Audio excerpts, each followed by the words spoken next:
개마냥 냄새 맡고 시험 문제 찍어드리는 개센 개선생입니다.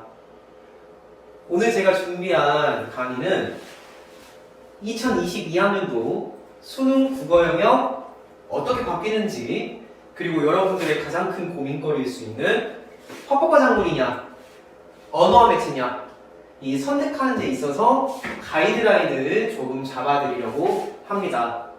영상 보시기 전에 좋아요와 구독하기 잊지 마시고요. 자, 그럼 강의 시작하겠습니다. 네, 우선 2022학년도부터 국어 영역 어떻게 바뀌는지 한번 살펴보겠습니다. 먼저 EBS 교재 연계율이 축소되어 기존의 70%에서 50%로 줄어들게 되는데, 사실 문학 파트에서는 우리가 EBS 교재 연계율이 체감이 됐단 말이지. 그런데 이게 줄어버리면은 아무래도 더 공부를 빡세게 해야 될 것 같습니다. 누구를 위한 정책인지 모르겠어요. 교재 연계율을 지켜줘야지. 가뜩이나 힘든데.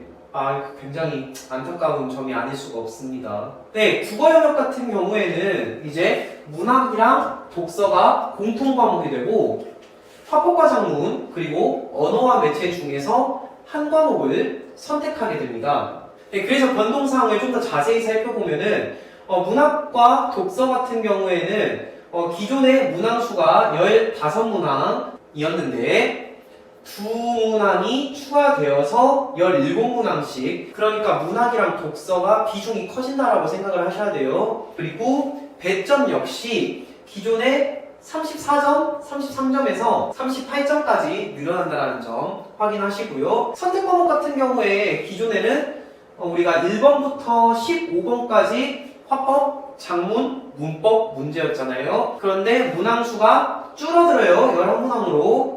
사실 선택 과목이 도입된다고 했을 때 이제 대부분 사람들이 예상하기로 그러면 언어와 매체를 선택하면은 문법 문항수가 많아지니까 문제 풀이하는 데 있어서 시간을 많이 단축시킬 수 있겠다라고 생각을 했는데, 언어와 매체에서 문법은 그대로 5문항입니다.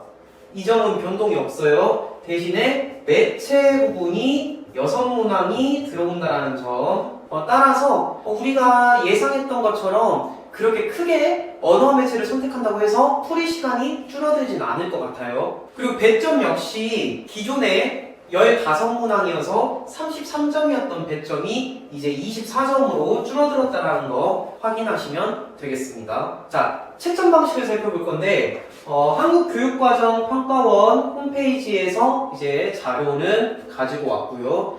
여러분들도 자료 보실 수 있게끔 영상 댓글에 제가 자료 볼 수 있는 방법 남겨놓을 수 있도록 하겠습니다. 자, 이렇게 표를 2개 가지고 왔는데, 공통과목, 즉 문학이랑 독서였죠. 문학, 독서에서 표준점수를 일단 가지고 오고, 그 다음에 선택과목, 화법과 작문이냐 혹은 언어와 매체냐 에서 또 표준점수를 가져오는데, 여기서 우리가 주목해야 될 점이 바로 이 조정이라는 부분입니다. 공무원 시험에서도 공통과목을 따로 원점수대로 가지고 오고 나서 선택 과목을 조정점수로 바꿔가지고 계산을 하게 되는데, 이 부분이 가장 까다로운 부분이 될 것이며, 이 부분을 고려해서 우리가 과목 선택을 해야 한다는 거 알아두시면 되겠습니다. 자, 2번째 표는 복잡하죠? 모르겠어요. 이거는 내가 어떻게 해줄 수가 없다. 문과라서 또 복잡해? 이거 자료를 한번 찾아서 읽어보실 분들은 읽어보시고, 저는 모르겠으니까 문과스럽게 글로써 다시 정리해드릴게요. 자, 보기 쉽게 글로 정리합니다. 우선 첫 번째로 응시 수험생 전체를 대상으로 성적 산출한다는 점. 수학이랑 달라요. 수학 같은 경우에는 이제 가형 그리고 나형 나눠가지고 등급을 따로 매기잖아요. 그런데 국어는 그렇지 않습니다. 전체 응시생이라는 거 꼭 알아두시고요. 그리고 모든 대학 학과에서 특정 과목을 요구하지 않아요. 때문에 그냥 본인이 잘 할 수 있는 과목 부담 없이 선택하시면 됩니다. 네, 이 부분이 가장 포인트인데, 아까 조정이 가장 중요하다고 했잖아요. 학습 분량이 많다고 여겨지는 선택 과목을 응시하면 상향 조정해주겠다. 정말 큰 이변이 없는 한 언어와 매체가 될 겁니다. 지금까지 기출 문제를 분석해보면 그 문항마다 정답률이 있잖아요. 화법과 작문 문항의 정답률에 비해서 문법의 정답률이 현저히 낮아요. 따라서 아무래도 화법과 작문보다는 언어와 매체가 훨씬 더 학습 분량이 많다. 다시 말해 어렵다 라고 느껴지는 과목일 테고, 따라서 언어와 매체를 선택했을 때에 상향된 조정 점수를 받을 가능성이 높다라는 겁니다. 자, 그렇다면 동점이 발생했을 경우에는 어떻게 처리가 되냐? 우선 공통과목 고득점자가 가장 유리해요. 이게 점수를 책정하는 게 문항 수에 비례해가지고 비율로 나타내기 때문에 전체 45문항 중에서 문학과 독서가 차지하는 문항 수가 이제 34문항. 따라서 공통과목 고득점자가 가장 유리할 수밖에 없어요. 다음으로 평균 점수가 낮은 선택 과목, 아마도 여기에는 언어와 매체가 들어올 가능성이 큽니다.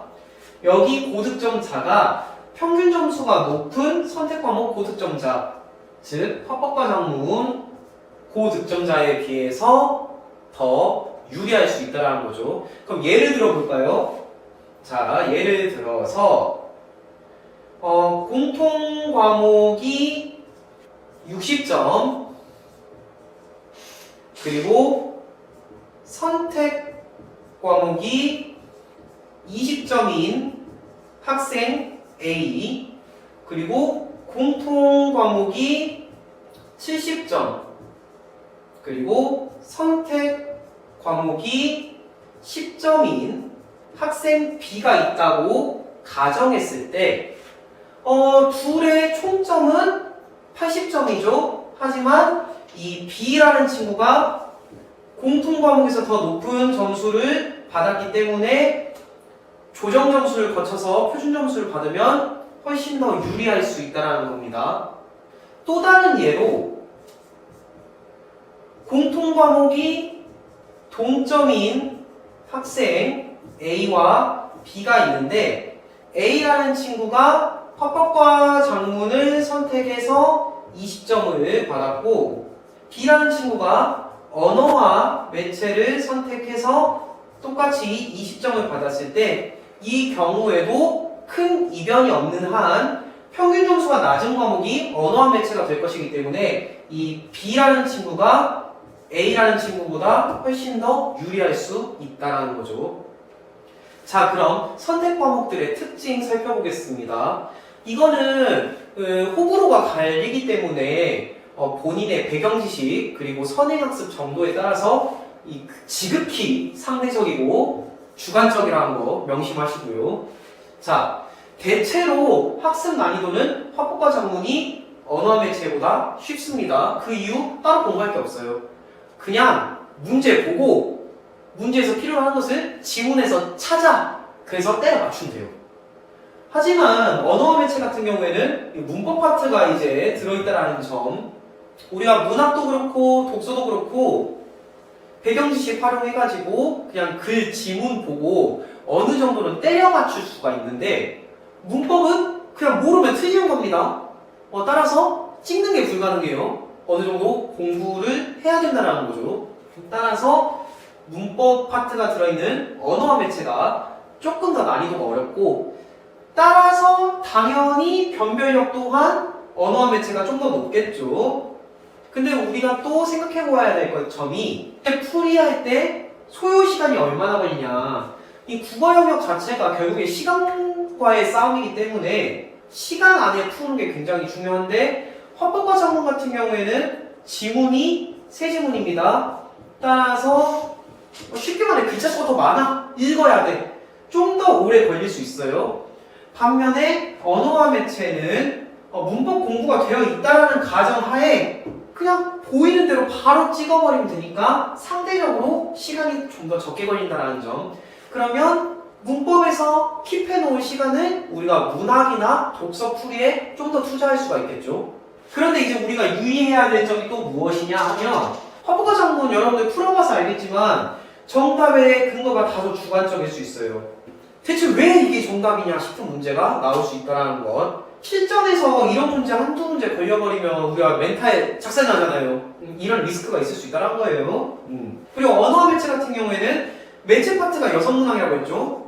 차라리 문법이 많았으면 더 나았을 텐데 왜 이렇게 하는지 도저히 모르겠어요. 이 매체 파트가 낯설지, 그리고 2022학년도에 새롭게 도입되는 부분이다 보니까 기출문제가 없어요. 뭘로 연습할 거야? 연습할 수 있는 게 부족하다라는 점, 이 점 또한 우리가 유의해야 할 사항입니다.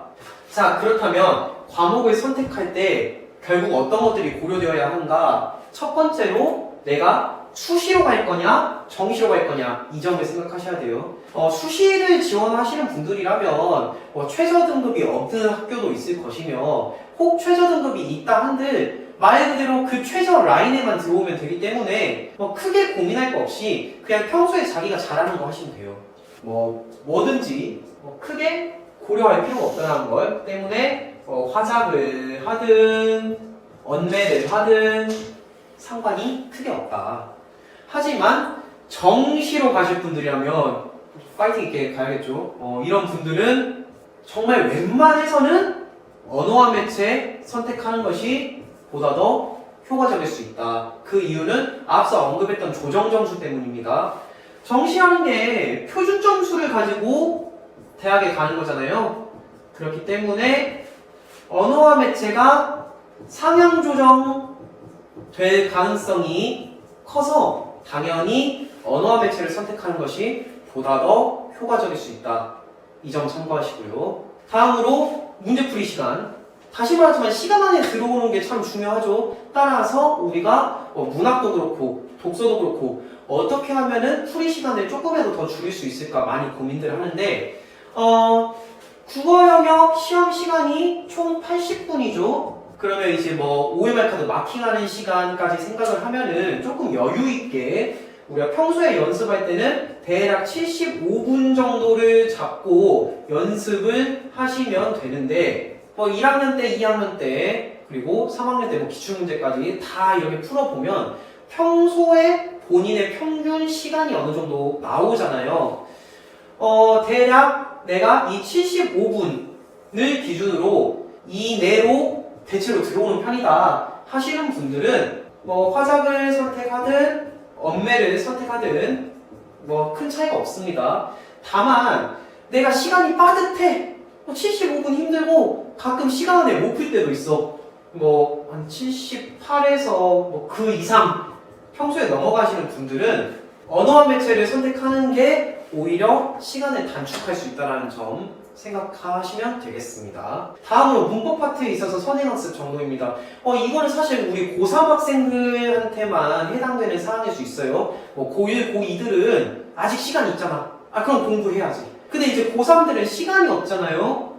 문법 파트가 선행학습이 돼 있다면 다행이지만 만약에 문법이 좀 안 돼 있다 하시는 분들, 우리가 노베이스 기준으로 그래도 어느 정도는 문법을 나름대로 풀 수 있다 정도의 실력이 되려면 내 생각에 넉넉 잡아가지고 넉넉히 2달은 공부해야 돼요. 왜 2달이냐? 아니 다른 과목도 할 거잖아. 수학, 영어, 탐구 그냥 다 접어버리고 문법만 공부할 거 아니잖아요. 따라서 대략 2달 정도로 생각하셔야 된다는 점. 물론 문법 강의 올려드릴 겁니다. 기대하시고요. 따라서 타 과목의 학습 소요 시간까지도 함께 고려하셔야 돼요. 문법 공부하는데 어느 정도 시간이 걸리다 보니까 예를 들어서 내가 탐구 과목이 아직 정리가 안 됐어. 그래서 인강을 봐야 돼. 이런 경우에는 문법 공부하는 거 좀 부담되죠. 차라리 화법과 작문을 선택하는 게 더 나을 수 있고, 영어가 내가 어휘가 약해. 그래서 단어 암기를 해야 돼 하는 분들, 이런 경우에도 문법 공부할 시간에 차라리 다른 과목 공부하는 게 좀 더 효과적일 수 있다는 겁니다. 자, 끝으로 총평입니다. 결국은 기존의 시험에 비해서 문학과 독서의 비중이 훨씬 더 증대되었다는 점, 문항수도 더 많아졌고 배점 또한 더 많아졌습니다. 따라서 결국은 문학이랑 독서 잘 하시면 돼요. 선택 과목보다도 그냥 문학 독서 열심히 하세요. 그러면 돼요. 수능 보기 전에 모의고사가 여러 차례 있습니다. 일단 3월, 4월, 6월 한 이 정도까지는 더 늦게까지 가면 안 되고 이 정도까지는 눈치 싸움 해보세요. 올해 성적표 받아보면은 대충 표준 점수 나오고 얼마나 많은 인원이 화법과 자문에 쏠렸는지 혹은 언어와 매체 쪽으로 쏠렸는지 우리가 확인할 수가 있잖아요. 눈치 싸움 한번 해보면 될 것 같고요. 어느 무엇보다도 가장 중요한 게 시간 활용입니다. 모두에게 주어진 시간이 같아. 이거 어떻게 보면 당연한 소리인데 내가 문법 공부를 할 거냐 아니면 타 과목에 좀 더 집중할 것이냐 이 부분 생각하셔야 되고 이뿐만 아니라 내가 과연 80분이라는 시간 안에 문제를 다 풀 수 있냐 화법과 자문에서 소요되는 시간 그리고 언어와 매체에서 소요되는 시간을 잘 계산해가지고 조금이라도 시간을 단축시킬 수 있는 과목을 선택하시면 될 것 같습니다. 끝으로 나는 솔직히 왜 이거 하는지 모르겠음. 진짜로 그냥 건드리지 말고 화법과 자문도 하고 문법도 5문제 풀고 하면 얼마나 좋아. 굳이 이렇게까지 왜 잘 되고 있는 걸 건드리는지 모르겠어요. 아니 이러다가 막말로 독서도 경상대 갈 애들은 경제지문만 본다든지 아니면 이공계열 가실 분들은 과학기술지문만 본다든지 이런 짓까지 안 하려나 모르겠어요. 예전에도 국어 A형, B형 이렇게 나눠가지고 하다가 안 돼가지고 다시 돌려놨잖아. 그럼 여러분들 화작, 언매 나누는 것도 나중에 다시 이제 돌아올 수도 있어요? 기존 방식대로. 정말 학생들 그리고 가르치시는 선생님들 고생 많은데 그만 좀 건드렸으면 좋겠고요. 자, 이상으로 준비한 강의를 마칠 수 있도록 하겠습니다. 끝으로 구독 부탁드리고요. 그리고 요청 강의 있으신 분들 여기 인스타그램 DM 보내주시면 감사하겠습니다. 그럼 여러분 안녕.